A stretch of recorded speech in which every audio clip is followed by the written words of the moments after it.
Hey guys, welcome back for another Beyond Mortgages with Tanya Montoya. Myself, you know me, Tanya Montoya. Today I'm so excited because I have one of my favorite partners, Michael Richardson from eXp Realty here with us today. And just really excited to introduce him to you and just get you guys to know him a little bit more as well. So Thank you for coming. Thank you for coming and stopping by. Of course. Thank you for having me, Tanya. I appreciate it. Yeah, we've done a lot of things together. We've done a lot of videos, we've done open houses, we've done just multiple deals, we've done all kinds of stuff. So yeah, it's been such a pleasure working with you and getting to know you over the years. Tell me a little bit about you, share something with everybody about yourself that just why you're in real estate and why you love doing this. So I got into real estate actually when I was very young, and not actually from a realtor aspect, from just based off of just appreciating real estate and architecture in general. One, my mom being an artist, but two, also being young and always going to open houses with my mom when I was young, and checking out different new builds, checking out properties. So homes kind of have always kind of been a thing that was like our little thing that we would do. Okay. And I actually didn't get into real estate until 3 years ago after I had worked in corporate for some time, graduated from UNLV in hospitality management, went off to work in corporate for about 8 years. Okay. And then after COVID, was kind of obviously not working anymore, got laid off. And then decided to go ahead and take the test for the third time, and go through the classes for the third time, right? So it didn't work the first time, didn't work the second time, it worked the third time. Always a charm. And I'm in my third year right now and killed it my first year. Second year was a little bit of a learning curve because it was a pullback from a different market. However, now it's kind of open and expanded kind of where I am, what sort of things I'm working on now. And other things that I've progressed in the community here in Las Vegas. And now I've kind of been able to combine all that together. Yeah. And you're saying that you had like your background in hospitality, how that's definitely something huge here in the Las Vegas market and just all markets in general, because coming from hospitality, that's service related. So how do you think that's helped you become such a good realtor? And I feel like I've always been in the service industry, and then also kind of obviously with hospitality and that being a service-based industry, I've always been in the business of helping people, whether that's within real estate or outside of real estate. So it's been able to help me within real estate, obviously, because I can make those connections with people and personable. I've managed in operation roles as well. And I've been able to understand managing not only people that are younger than me, a generation that's older than me, multiple generations within families. So I understand kind of how the dynamics work with people. Right. And then also my mom is a doctorate and PhD in sociology and gerontology. So you understand. So I understand people in general. Yeah, that's one of the biggest things here in our career here is definitely understanding, being communicative, being, we're psychologists and everything that people do, helping them go through a lot of experiences, up and down, a lot of emotions. It's the biggest purchase of their lives, right? Most of the time, they don't purchase anything larger than real estate. And then also kind of the things that you can do from that once you kind of hold that key, which is holding real estate, the different things that you're able to do within your life just by having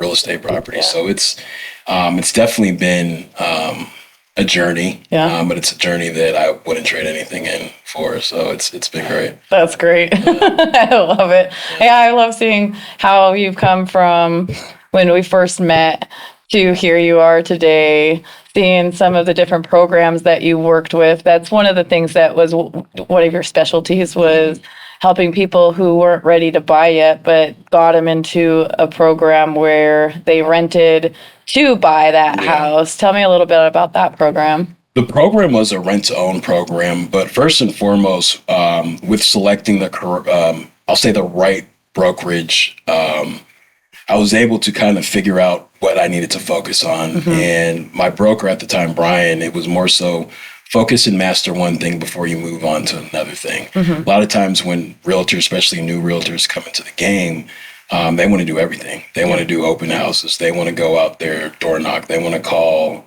expired listings, right? They spread themselves everywhere. Yeah, they're spread so thin that they're not maximizing or becoming a master of that one thing. So what I did was understanding kind of how markets are and how business is. I looked at where the holes were, what needed to be filled. And a lot of that is kind of where are people and what do they need? You know, if they can't get to the point B, is there anything that's out there that can assist with that? Yeah. So this program, which was a rent to own program at the time, it's not accessible anymore, would put potential property owners in a position to where they can rent, but also at some point as their income changes or as time kind of goes and persists, they're able to go ahead and purchase that property. Now, some people have kind of pulled out of that program and gone to purchase other properties, but it helped get people into homes and get that opportunity that they weren't getting. Yeah, it got them to the point where they know that they can do it. Correct. That's the big thing, is giving them that hope and that trust and knowledge to say, oh, I can. You know? So yeah, I think that's the biggest point and takeaway from all of that. Yeah. So it was definitely a great program. Worked out very well. Was able to help a lot of people in Las Vegas and families get into homes. And some of them are still in them. Some of them have, done what the program is for and has given them the ability to kind of see what it would be like, look at the numbers, have time to save some money, and then kind of either purchase that particular house or move and purchase another house in the Las Vegas Valley. So it was really cool. Yeah. It was great seeing all that. Yeah. You're really involved with community here. So tell me a little bit about what you're doing, what you're volunteering for, what your aspiration is in that direction. Yeah, definitely. So I work with Safe Haven Behavioral Services. And initially, I was working as a role as basic skills trainer, BST, just helping them out with particular clients and kids that they had that may have been facing some traumatic situations or situations that may have been just social issues, hard time making friends, all the ways to those stories that we hear about in Las Vegas. But the unfortunate part is the kids that don't get discussed in those dynamics that have parents that are homeless, living on the street, issues with a lot of other traumatic issues and stuff like that. So I started helping with that and doing that about a year ago. And recently have been asked to come on as the community relations director. So actually going out and talking with schools, going out and talking to churches, basically talking and being involved in the community, finding out what sort of issues are plaguing that specific community, and then developing an overall plan for those kids and families in that community to help them progress.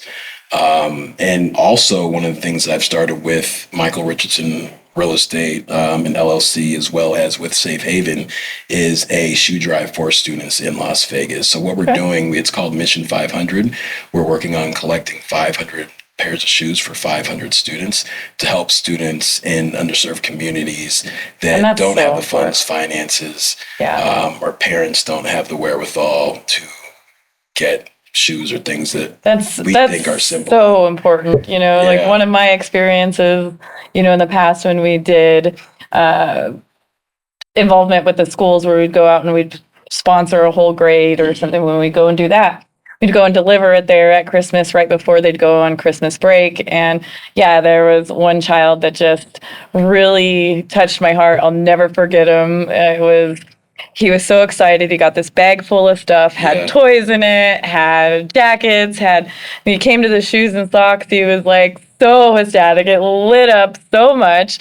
And, he was like, wanted to put him on right away, and we helped him with it. And when he took off his shoes, I was like, oh, this poor kid. Like, you can tell he's not bathed properly, and you haven't had a pair of shoes in that. And he was just so ecstatic and happy, and all of the kids would. So this is such a great cause to sit there and gain those. So yeah, you definitely have my support in all that. Yeah, 'cause I think one of the things, especially a commonality in just growing up is and people hear the story all the time, and you tell your friends, and you're excited for your first day of school, right? You're laying your new clothes out, your new outfit that you got out, and your new shoes. But there's a huge community within Las Vegas Metro that has never experienced that before. Yeah. They don't know what that feels like. They know, and it's because I work with the community, so I know, and I'm involved with the kids and the students. And it's not just any one part of the town. It's spread out all over. Definitely. We definitely have pockets around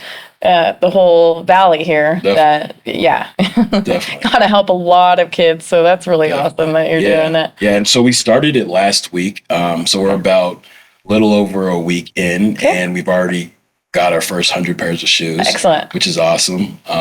So we're looking forward to kind of continuing that momentum and kind of get them in before the end of July. Okay. So before school starts. Getting it delivered into the different places. Yes. So looking forward to that, knowing that it's kind of going to create a different stigma for those kids that aren't excited to go back to school, that are still wearing their big brother's hand-me-downs. They're still 2 sizes too small. But to, instill that confidence on that first day of school to absolutely kind of continue throughout the rest let them get out there and play and worry about the meeting their friends again and meeting their teacher and getting involved and not have to worry about what their shoes are or what everything. So you can run on that playground a little bit more. But you're not just doing it for elementary kids, you're doing it for all ages, Correct. right? So all student age kids. So all the way to high school. So anything from, basically as small as maybe at 13 in kids, and that's 13 like C, all the way through like big kid sizes, all the way through adult sizes up to 13, because we do have obviously high school students. I remember my own high school student was almost as big as you. So they can go all the way up to grown man size shoes. Exactly. So I've had people ask, well, what about size 12 or 13? And size 12 and 13 works because we do have some, students, and especially student athletes. They want to make sure that have shoes to wear. And can get out there and perform in maybe whatever sport they're playing, or also just make sure that they're confident going back to school. I love it. That's so huge. Huge. Yeah, no, it's been good. It's awesome. So like I said, we've done a lot of work together. What are some of the questions or just some of the things that you like about just working together and seeing? First and foremost, Tanya, I love working with you because I know that you are for the client, and I know you're a straight shooter. A lot of times, I think people that are new or like first-time home buyers don't understand how important it is to have a team, and not just the realtor and then this agent that they may have seen online that works out of Texas but is licensed in Las Vegas. For sure. Because there's things that can be done when you have a team, especially when you know each other's strengths within that, and how you can kind of go through certain deals that may seem like they're impossible. And I have gone through several deals that felt like that, right? That were kind of like other people would have been like, oh, whoa, no. They're like, no, go away, and I think that's, for me, what I also want to talk about, especially for first-time buyers. A lot of the time they think there's this stigma where they have to have a set amount for closing costs. They have to have a set amount saved for, this portion. But if they were working with the right team, they can understand that, look, depending on what market we're in and the strength of the negotiations that we're able to do, we could possibly get you into the home for less than what it costs to move into the rental that Absolutely. you're in right now. We've seen that happen so many times. Yeah. And I have a client where I got him into a house that was less than $4,500 out of pocket. Yeah. Right? No down payment. And they're definitely putting more than that out to move into a place. He paid for the appraisal, and he paid for home inspection. Yeah, the home inspection. And that was pretty much it. Everything else was covered. Either through a zero down payment program or closing costs were all covered from the seller. So you find those really when you work with the correct team. Right. When you understand. You can find solutions and you understand those. Yeah. And what's going on with that client and how you guys can work together to really figure out what will work. Yeah, as long as you have a little bit of patience and you have a little bit, and like we always tell everybody, but especially first time home buyers, is there's no dumb question. Right? So love that team, the team dynamic. So what are you kind of seeing in the market now because I know right now what I'm seeing, there's obviously there's a lot more leverage obviously on the buyer side. But the way that I look at it, and I've talked to people and clients, with the rate at which Vegas is growing and the businesses that are relocating here. And it does seem like every time we get a new sports team out here, right? The city just explodes. More, So I've particularly been telling my clients, if you're going to make the move to Vegas, to make sure you do it before 2028 when the A's Stadium's done, when the train that's supposed to be going from Vegas that's going to be a huge thing is done. And then we're going to be 2 years away from the Olympics in Southern California as well. Do you kind of see that dynamic shift? I do. I'm seeing people not be so scared anymore. Like there was that people were so hung up on rates being where they were during the shutdown. They had to understand is it took our country to shut down, and not just our country, it took the world to shut down for us to get to those rates. So it was an unhealthy environment. It wasn't a normal environment. And everybody was so stuck on, the rates are going to go back to the threes, or, they're going to go back to this. People are starting to understand now, okay, this is what this is where they're going to be at. They might go down a little bit more, but people are stopping to wait because they're seeing the home values keep going up. And so if you're waiting for that rate to go down, that home value is going to go up. Your mortgage payment's still going to be the same, if not more, right? And you're missing out on that equity. And you're losing on all that equity. So people are becoming, we're educating them. We're just talking more about that so they can make a better decision to get out. And I think more people are opening up to, getting applications in again. They're wanting to get pre-approved. They're wanting to start going out and taking a look at things. If they can't qualify for the amount that they want to, okay, well, now we developed a plan on this is what you need to do in order to get to where you want to. And so building credit, people are really working on credit right now because that's a big thing. Is people have been spending on credit. Like our nation and the debt ratio right now it's scary. These credit card companies are making a lot of money. People complain about the housing interest rates. Look at what you're paying on your credit card rates. Like, you're paying 29% over here and you don't care. You're going to keep spending on it, But just keeping educating them, getting them. And it's good to see people getting back out there again. I think people are getting more realistic about the market and what's going on. And one of the things, and it's there's two things that I say to people that are renting and ones that are holding off on purchasing. So for the renters, and someone had done this to me when I had gotten into real estate, and I use this every time, and this is free game for you guys. You look at what the rental rate is a month, right? And how many years they've been renting. And you do the math on that. And it makes a lot of people sick. It does. If you've been it makes people sick how much they've spent over like a 4 or 5 year period. When you look at it. Given to somebody else. And then as far as even just purchasing, as you mentioned, a lot of people are waiting for interest rates to fall. They've been talking about that. But the reminder that I give to them is when the interest rates were low, how come you didn't purchase? How come a lot of people forget that people had to pay $10, $20, $30, $40, $50, $60,000 over what the listing price was, Yeah. over what the actual appraisal value could be, just to get into a home. It was difficult. People were going into negative equity just to get into a home. Yeah. Now the market, especially in some areas, I don't think people were expecting it to trend like that in that direction so fast.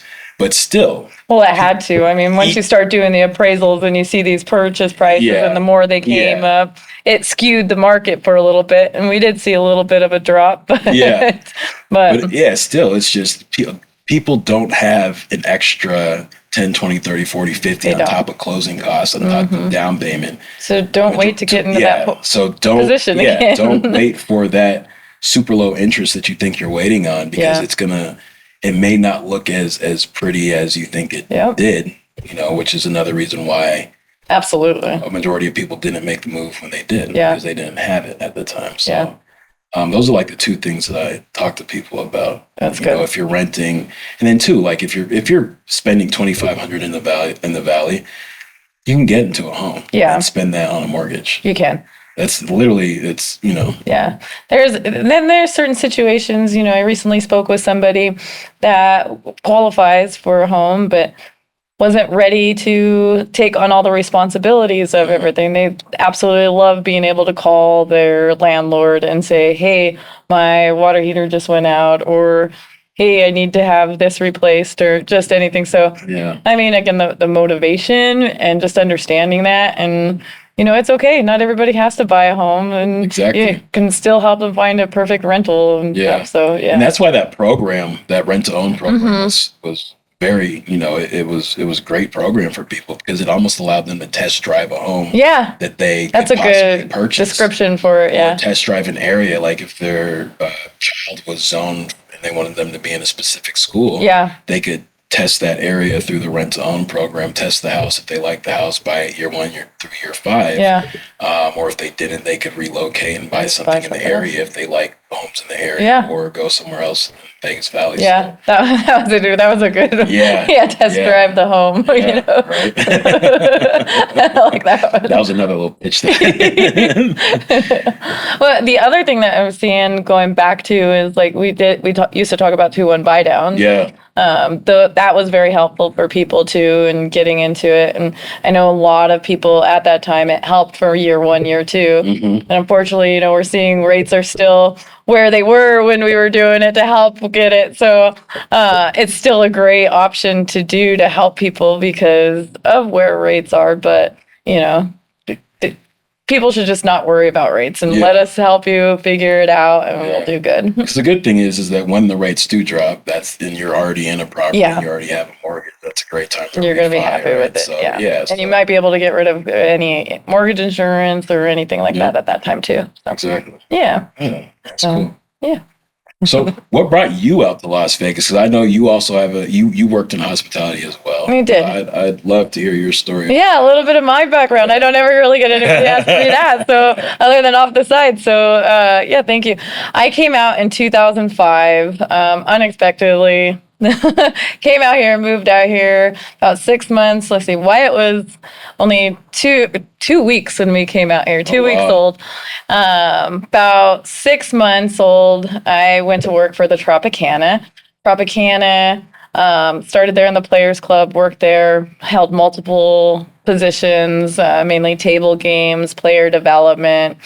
And then in 2014, I got my real estate license off to the side. I was thinking, I'll just do this on the side, and got that. Didn't do a lot while I was working there, but when 2017 came, I got the opportunity to just go into real estate and help with mortgage and insurance and that. And so I decided to go ahead and leave.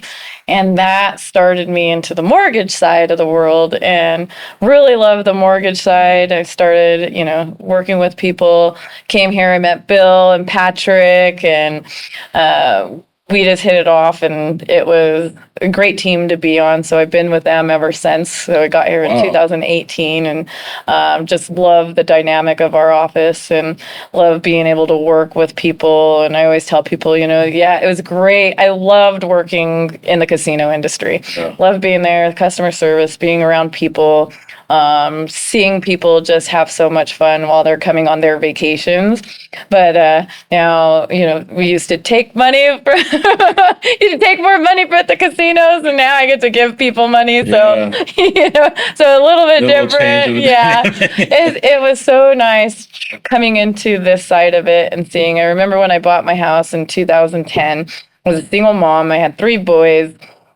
And going around looking at the homes, everything that I just kept envisioning was just the backyard. Like, the backyard was the biggest main thing for me. Like, I wanted to see my boys running around and playing in the backyard. And so seeing that, get out their rooms, found the house, bought my first house, and that was 2010. And then just ever since then. So that, I think, from my own experience of going through that, I didn't know anything about real estate, didn't know anything about mortgages, but my loan officer then helped me with the program, and I actually used the down payment assistance that was available back then. Nice. I was able to use that, and that's what got me into the house. And so being able to have that experience just makes it even that much fonder to help other first-time home buyers and helping them to accomplish that goal and that dream. And it was just, that's awesome. It made me all feel. Now you're just helping everybody. Yeah, and I'm trying to help as many people as I can. One house at a home and at a time. There you go. So. Oh, that's awesome. Yeah. Let's see. Las Vegas, you're very familiar with everything. What would you say is a little hidden gem that in the valley that you just would recommend, like, somebody to go if they're moving here for the first time and they're asking you for where would you want to go hang out, or what restaurant would you go to? What little shout out would you give? So I think it's on Sahara and Flamingo. Japanese hot pot swish. Okay. It is amazing. It's great. Been going there for years. But that's probably the one spot that I don't tell anybody about. That's the hidden gem. Now everybody's gonna know. No. Are you sure you wanted to say that one? I know. Should we cut that one out? No. I was thinking about other places, a couple other places I've gone to, and it's ramen spots. And ever since I came back from Japan, I've been on this ramen hinge. Okay. So, but it's hot pot and ramen are like my That's fantastic. 2 go-tos. I love the hot pot in the Orleans. Oh yeah. Really good. Yeah. Also, Ramen Boys is good. Yeah. Ramen Boys is I'm sure delicious. we can spout off a lot of names. Then now, I can't ever say it. There's the soup dumplings on Spring Mountain. I love that place, and I can never say it right. So I'm sorry. I feel like that's the cool thing about Vegas. A lot of people come here, right? Especially if you're not from here and you haven't really experienced outside the Strip. A lot of times you just think the good food's on the Strip. Yeah. But to us locals, a lot of it, we're usually eating off Strip. Right. So it's we tend to know definitely where, and there's definitely a couple places that I'm definitely not going to say anything about. I don't want it to be like super busy. Right. I mean, I do for the business, but at the same time, like, I don't, Yeah, of course. Like, I want to be able to walk in there and not have to wait forever, right? And I Pink Cow, the Thai spot. Okay. Rainbow. Delicious. I love Thai. That's my favorite. That place is like, I feel like a lot of Vegas people know about that spot, but the cool thing is when you go in there, it's not crazy busy, but like I think they have the best pad Thai and they have the best Thai tea. Nice. Like, it's gonna have to go try that one. I haven't tried that one yet. And that's the thing too, is we have so many TikTokers or social media experts that are out there going, and they're showing so much around the valley that it's definitely got exposure all around here. So we definitely have culinary in our city. Definitely. But even things for like kids. A lot of people, they'll come here and they don't, I wouldn't say Vegas is, it's not strictly for kids. Like some places you go and it seems more kid friendly than others, but Vegas does have a family side. They do. Especially off Strip, but even on Strip, like the Pinball Hall of Fame, which is really cool. All the illusions. Yeah, the illusion. That's all good. Yeah. As well as some of the stuff that they have right outside, even going like Absolutely. favorite spot, Lake Las Vegas. Yeah. Lake Las Vegas is dope. It's fun. That's Yeah. an awesome spot. Lake Mead. You can always find me at Lake Mead. On the boat. On the boat. On the boat. On the boat. I'm on the boat this weekend. Yeah. You know where you're going. Where you at? I'm on the boat. So, no, that's awesome. Yeah. Well, let's see. Is there anything else? Is there any last little things you want to say to anybody before we go? And I think just for first-time home buyers or people that are looking but are really scared to make the move, that are trying to get all their ducks in order. I think a lot of them feel sometimes that when they talk to realtors that they're pushy and very salesy.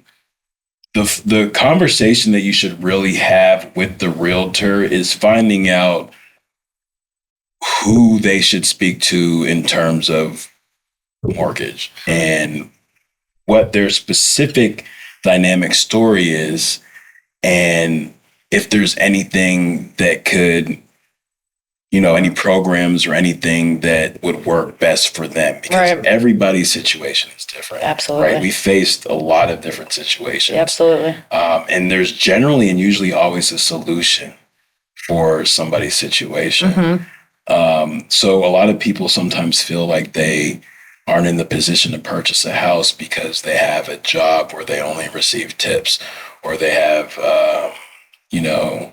and in Las Vegas, right, we're kind of privy to different types of working situations, unlike other states, I feel like. So I just want people to know that it doesn't matter where and what you may have heard about how you can get a house. It doesn't even matter if you only have $5,000 to get into a house. There's ways and there's different programs. And if you're working with the right team, things can happen. Right. And that's really what I just want people to know, is because a lot of people I feel like are scared. Like, they're scared. They don't want to I'll open buy up. next year, or I'll buy 2 years because I need to save $20,000. Right. And it's like, no, you don't. You're literally about to go move into a rental and pay $2,800 a month. Right. I can get you into a home that's yours for $2,800 or less The other misconception a is. month, and have. Sorry, go ahead. No, I was just saying, in out of pocket, like Yeah. only have to pull $4,000 out of pocket. Yeah. Right. So it's. And then the other misconception people have is I don't have good enough credit. And people don't realize that I hear it all the time. Oh, I only have a 640 or I only have a 628. Yeah. Well, you can have a better credit. Like sometimes you can buy a house easier than you can get into a rental because those rental companies are going to want a higher score. Yeah. And so, talk and find out, ask those questions, and keep asking. Yeah, definitely ask the questions. Definitely talk to your realtor, a lender. I think a lot of times they just get scared because a lot of people think that they're just going to run credit, but that a lot of the times, and that's why I haven't talked to you even regarding credit scores, is someone that's running your credit, or a lender, especially for specifically purchasing a house, is going to tell you exactly what you need to pay off.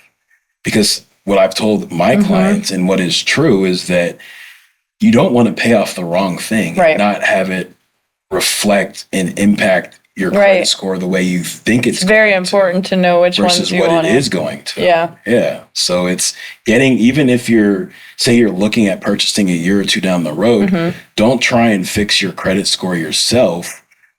Get Work with a somebody's lender. advice. Yeah. And especially a lender who can tell you what you need to do to get approved. They could look at your score and say, pay X amount here, pay X amount here. We need X amount more time on this account. Yep. Rather than you pay off this and you think you're in a good position when really that's didn't not helping impact, at all. Yeah, it didn't help at all. Right. So I feel like it's very important to make those steps and to have those conversations prior to kind of just jumping. Absolutely. And even if your score isn't, even if you're not ready, and that it's good to have that plan in action. Some other people, some other lenders might just say no and then walk away and they turn their back on you. But I always say it's never a no, it's a not yet. Let's get you where you need to be in order to do it. Let's build that plan for you. So here we are as a team, your realtor, you, me, we're all a team. So yeah, just getting it there. So Yeah. great stuff. Great Cool. stuff. Well, Michael, thank you so much for coming out here, taking this time out of your day to be here with me today. And look forward, we'll be doing it again. I want to have you back on so that way we can hear about the results of the shoe drive. definitely. And I want to, Definitely. just keep getting out there and getting in there with the community relations and all that stuff. So definitely we'll have you back, and we'll have you. Will do. And I appreciate you. I brought you a little gift here, a little champagne. Aw. It's from Michael Richardson. So I appreciate that. Thank you so much. Hugs across. Yes. But yeah, Awesome. appreciate you. Thanks for always helping, and definitely always helping me and people that I work with, and being such a force for them when they go through this process. Thank you for trusting me to be part of one of your trusted partners and helping with everything. So I really do appreciate that. So Of course. thank you so much. Definitely. Yeah. All right, everybody. Thank you so much. Join us next time, and we'll talk soon. Yep.